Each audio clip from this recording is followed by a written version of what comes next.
বাংলাদেশ যতদিন থাকবে ততদিনই এই সবুজ ভূখণ্ডে 15ই আগস্ট জাতীয় শোক দিবস পালিত হবে। এটা আইন থাকুক বা না থাকুক, নির্বাহী আদেশ থাকুক বা না থাকুক, সুপ্রিম কোর্টের আদেশ থাকুক বা না থাকুক, 15ই আগস্ট বাংলাদেশে পালন হবে। এই সবুজ ভূখণ্ড যতদিন থাকবে, মুক্তিযুদ্ধের চেতনা যতদিন থাকবে,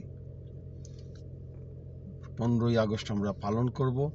আওয়ামী লীগ থাকুক বা না থাকুক, ফেসিস্ট ছাত্রলীগ থাকুক বা না থাকুক, যুবলীগ ফেসিস্ট যুবলীগ থাকুক বা না থাকুক, এটার সঙ্গে প্রশ্ন না।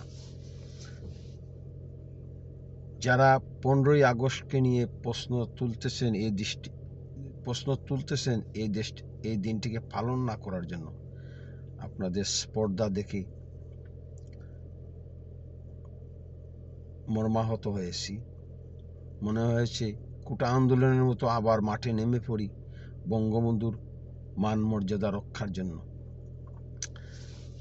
আগেই বলেছিলাম, আওয়ামী লীগের পতনে বঙ্গবন্ধুর মর্যাদার হানি হবে, কিন্তু আওয়ামী লীগের নেতা কর্মীদের, আওয়ামী লীগের মন্ত্রী এমপিদের, ফেসিস্ট ছাত্রলীগ ফেসিস্ট যুবলীগের নেতা, বড় বড় নেতাদের কিছুই হবে না। তারা এখন আরামে আনন্দ করতেছে, কিন্তু সব কোটি কোটি টাকা মেরে বিদেশে পালিয়ে গিয়ে তারা এখন আনন্দ ফুর্তি করতেছে।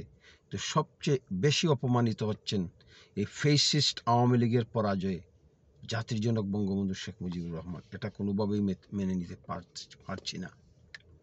আগেই বলেছিলাম, ফেসিস্ট আওয়ামী লীগের পতনে রাষ্ট্রের জনক সবচেয়ে বেশি অপমানিত হবেন, এবং এই বঙ্গবন্ধু বিরোধীরা সারা জীবনেই বঙ্গবন্ধুর বিরোধিতা করে যায়। বঙ্গবন্ধু অপমান না করলে তাদের শান্তি আসে না মনে। এরা কোনোদিনও বঙ্গবন্ধুকে ভালোবাসবে না, কিন্তু বঙ্গবন্ধুকে অপমানের জন্য এই ফেসিস্ট আওয়ামী লীগও দায়ী।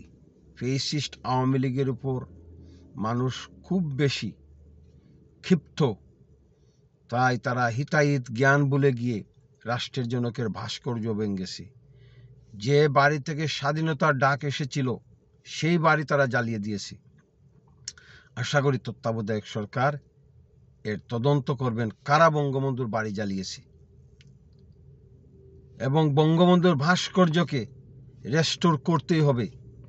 বাংলার জমিন যতদিন থাকবে, বঙ্গবন্ধুর ভাস্কর্য, বঙ্গবন্ধুর ইতিহাস ততদিন থাকবে, কারণ তিনি এই দেশকে দিয়ে গেছেন আমাদের 13 বছর জেল কেটে।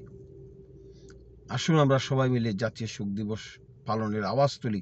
আওয়ামী লীগ থাকুক বা না থাকুক, এই ফ্যাসিস্ট দলের সঙ্গে আমাদের কোনো সম্পর্ক নেই। জয় বাংলা, জয় বঙ্গবন্ধু।